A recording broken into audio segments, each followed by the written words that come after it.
Hi, my name's Freddie. Today we're going to be making a gluten-free, soy-free, nut-free apple pie. So to get things started, I'm going to remove my jewelry because you're going to be kneading dough and you're going to need your hands nice and clean. So I'm going to wash my hands.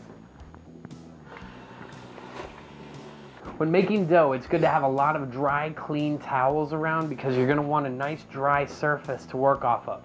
If you don't use a dry surface, you're going to get mud, and mud doesn't make for good pie crust. One of the hardest things to choose is a gluten-free flour that you're going to use. They make flour out of rice, garbanzo beans, and many other things. However, we've found that after trial and error, that oatmeal flour is one of the best flours to use. It's got a really good flavor and it bakes very well.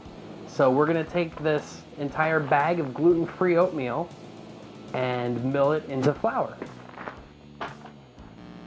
So this flour mill from Amazon.com, and it was about $180, and there's a link right here on your screen if you want to check it out. It's super easy to use. It does make quite a mess, so be prepared for that.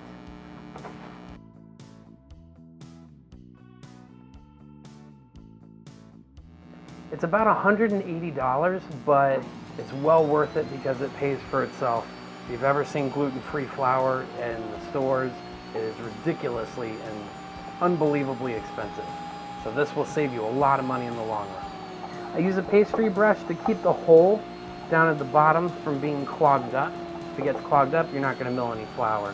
So this is the tool that I've chosen to use. You could use some toothpicks or anything. You're not going to chop your fingers off or anything else. I left out a stick of butter so it'll be nice and soft because you're going to need it. You're going to need it. You're going to need it. The amount of flour you need to use is kind of a guesstimate. Just going to put all of this in. For me, there's never a perfect amount. So it's either, if it's too floury, you add some more butter or water. And if it's not floury enough, or if it's muddy,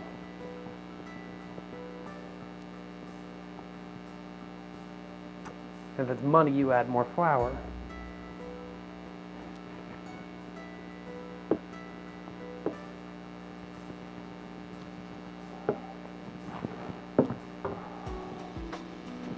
Ooh, this is warm. So a good place to start is about 2 cups of flour to your stick of butter and work from there. Depending on how I edited this, you may or may not have known that I had to add some more flour.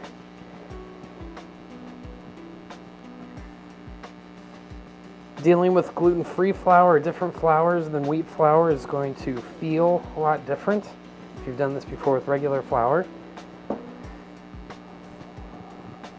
See, and you're going to start getting larger clumps together like this. At first, it's really clumpy. Kind of looks like that. If you get that, don't add anything to it. Don't get discouraged. Just keep kneading. It's a process.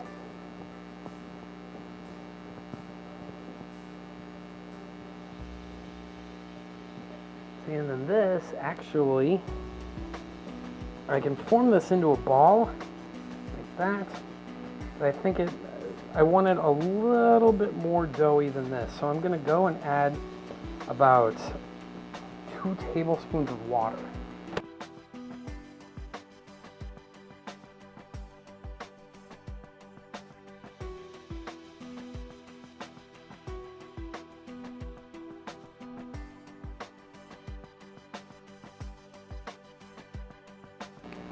So at first I thought that might have been a little bit too much water, but that's going to work out just fine. So when you're kneading it, you're going to see that it's going to kind of want to be in its own own ball, kind of like a Play-Doh consistency. And that is the right consistency you want. So as you can see, I can make a ball. It's like that. Bowl's pretty much clean. Not much to show for in the ball. So now that that's ready, we're going to move on and make our dough. We're going to get our dry cutting board over here.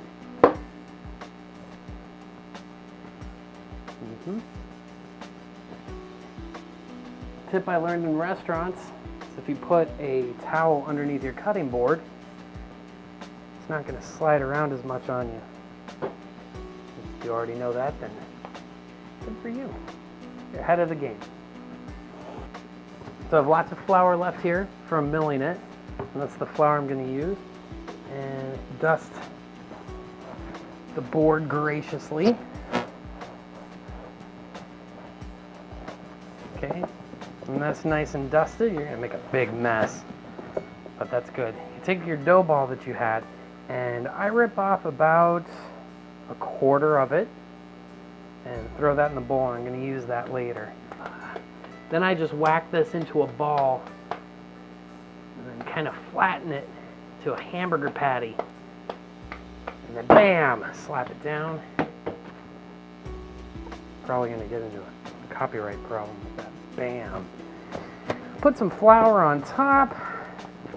Then we take our, what is this thing? Rolling pin. Dust the rolling pin. It doesn't really seem to do too much, but it does help with it not sticking. And then you roll this out. If you're like me,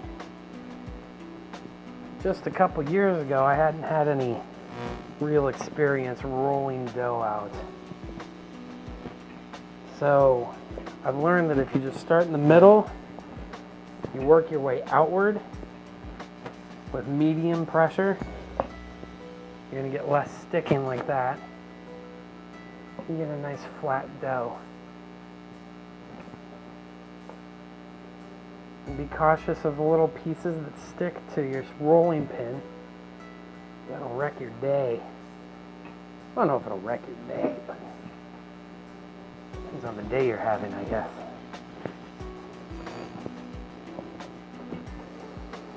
Okay, so that's about good. If you're worried about the way your pie looks at the end, you might want to spend some more time on it and spread it out further, maybe make a little extra dough so it actually overlaps the pan like it's supposed to. But I don't. I just have a nice flat piece of dough for the bottom, and then I'm going to put crumbles on top. So this is good enough for me. Push this aside. Get my pie thing. What is that? Pie pan? Get my pie pan. I'm going to spray it with my canola oil. And then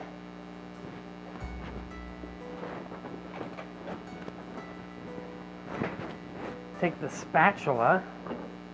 And this is the part that normally really gets me angry. This is the part that really gets me angry, usually. It takes a few tries. Let me go on with this thing. Okay. What I've learned is I take a spatula and you kind of just unstick it from below. And it's going to be a lot easier for you to transfer it over. It'll probably still fold and break, but it might not.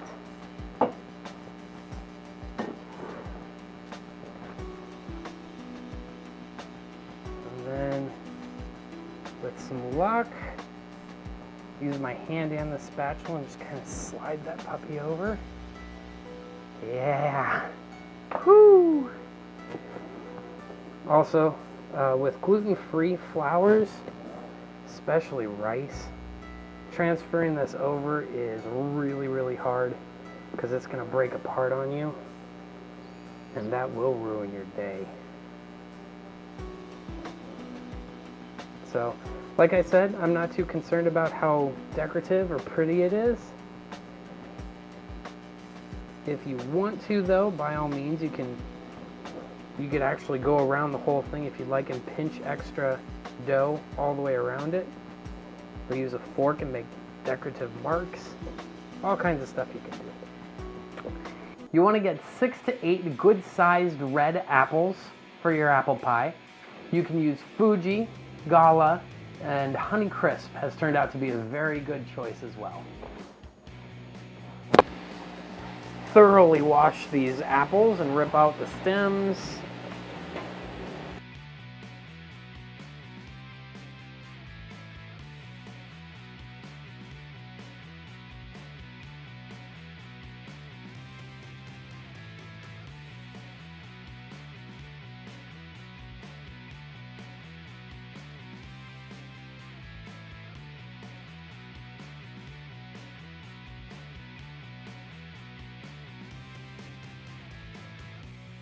You could leave this little thing in there, and chances are when you cook, it's probably going to boil away. But I don't take that chance, and I usually just boop, chop that out of there.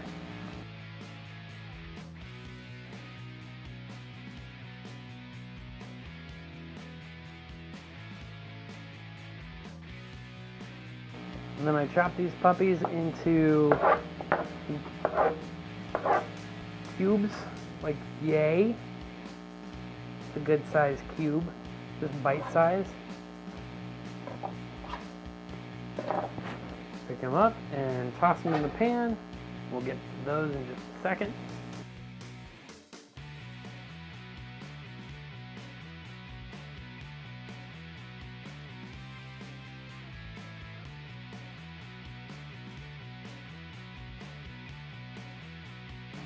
Wires stuck on me. Just in my makeshift studio. It's hilarious. Okay. So I have cut up all my apples into nice bite-sized pieces. And I'm going to click this puppy onto medium-high to start. And I'm going to add about a cup of water.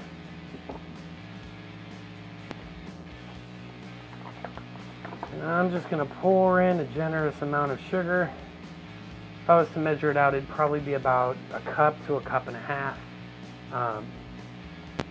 Yeah, that's good. Obviously, the more sugar you add, the sweeter your pie is gonna be.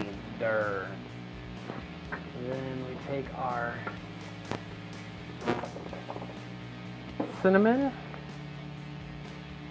and I'd say about, I don't know, 3 tablespoons. This is really to taste. In my experimenting when making this pie, I've learned that you can't really go wrong. Nutmeg, about the same amount. That's good. Goes back. And that's it. And then let that cook up to a boil. Because what you can do is you've got about as you can see, you've got a good amount of water in there. And you're going to cook that water down and reduce it, so you're only going to wind up with about a half a cup of water in there. Then we're going to thicken it with some potato starch.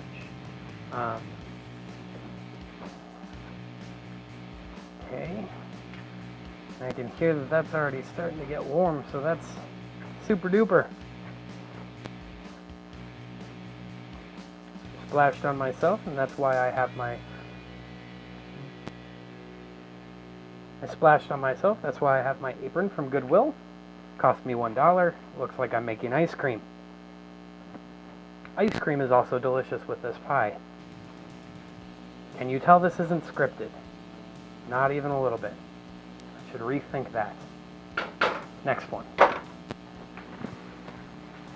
Okay.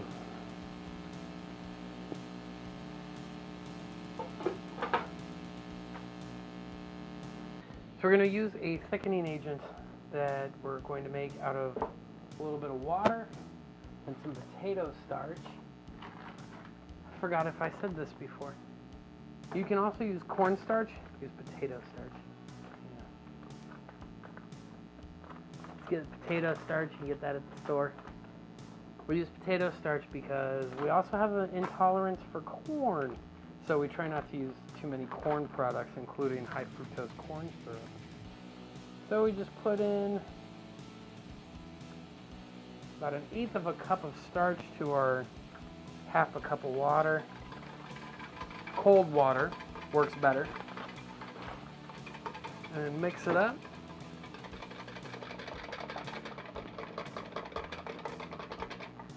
Then keep this in here because you're probably going to have to mix it one more time before we pour it in. You can see that we've come to a boil and we're reducing our water a little bit. You can keep this on there to cook it a little bit quicker, but for the most part, I usually, once I get it to a boil, I turn it down to low and just let it simmer. Slow and low. I usually make a much bigger mess when I do this. You want to stir your apples often so they cook evenly, or else you're going to have, your pie's going to have some apples that are tough and some apples that are soft.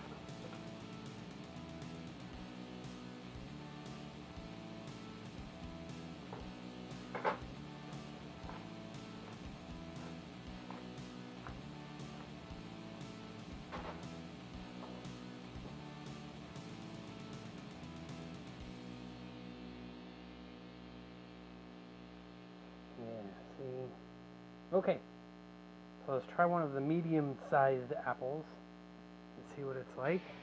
It's going to be very hot.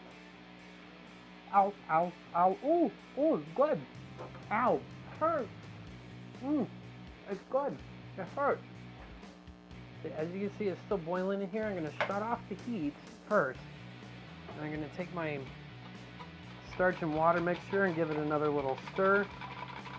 You don't want to use too much starch, because if you do, then it'll thicken up too much and it'll turn gummy. So you want to make sure that you're not boiling too vigorously here. And you want to stir in probably half of the mixture you made and see how much that thickens up. I'm going to do a little more because I got a lot of water in here. And you can see in the bottom of the pan how it's already starting to jelly up a little bit. That's good. That's what you want. Just keep stirring it up. If it gets a little too gummy at first, then you want to lift it off the heat. Take away the heat. By the way, if you ever wondered how they make the apples for the pancakes, this is how they do it. You can do it too. Okay? So now it's thickened up a little bit. I'm just going to pour it. Now it's thickened up. I'm going to pour it right into my pie crust.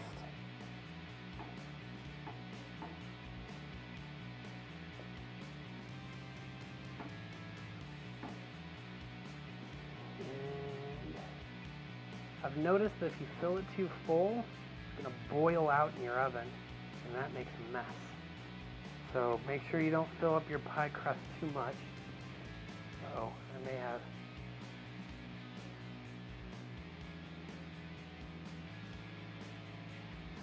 So that's good. I'm gonna throw caution to the wind. That's off. That there.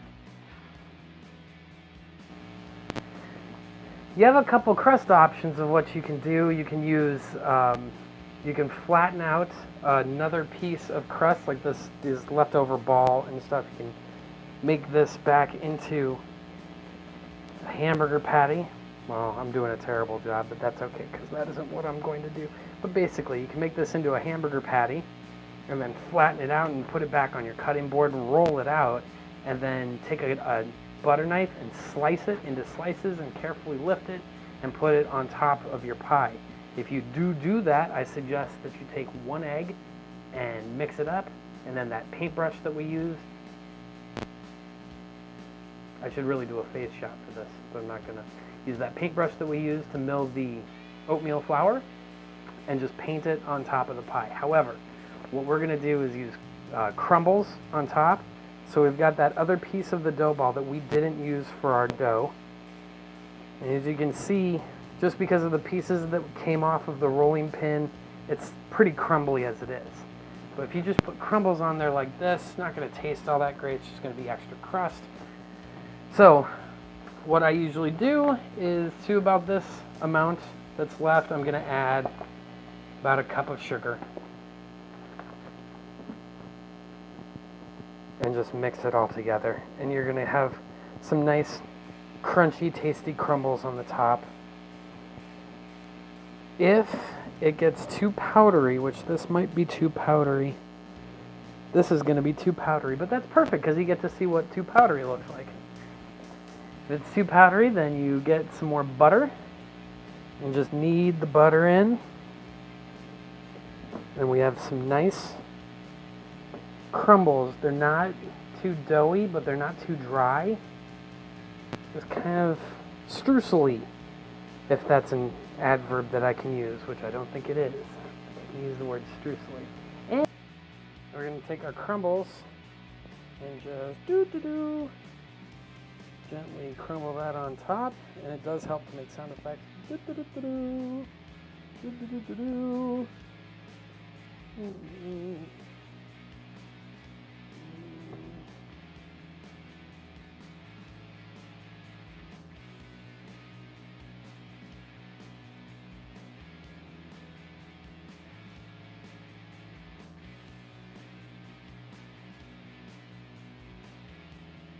Just like that. Stick that puppy right in the middle of your preheated oven. I kind of set this up like it's some sort of action movie or something. Then I preheat my oven to 325 degrees Fahrenheit and I bake for 12 to 20 minutes. Those crumbles on top are brown. Then they'll be done. As luck would have it, it started to overflow anyway, so I put a piece of silver foil underneath it on the rack below. Stupid little monitor died. Oh, geez, there's screens in there forever.